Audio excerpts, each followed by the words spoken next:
Fear, strength, suffering, and hope. A living world that will test your heart and your will to succeed in the face of monsters and men. Welcome to the world of Craxon.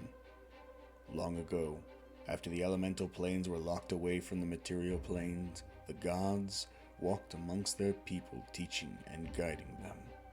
It wasn't long before some of these gods longed for the chaos and excitement of the times before, when titans roamed and people lived in fear. These gods started a war that devastated parts of the world and were deemed betrayer gods. The betrayer gods were eventually defeated and locked away. After witnessing the devastation their war caused, the gods decided it would be best to step away and limit their influence on the world, so their feuds won't threaten the people again.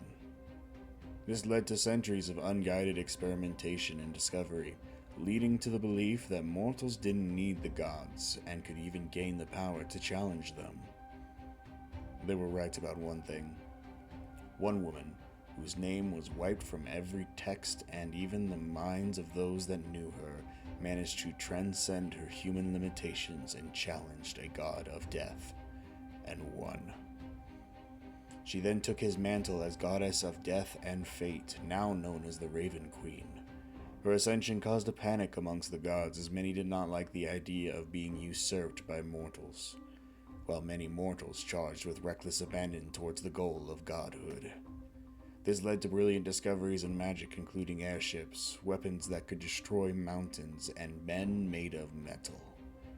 But one man, Craxon and Krentish, would go down in infamy for his mistake that nearly destroyed the world.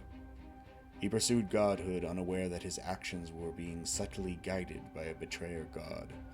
When he tried to ascend, he instead unleashed the primordial titans into the world. This caused a century-long war between the titans and mortals, bringing all but a few civilizations down to ruin. This war became known as the Calamity.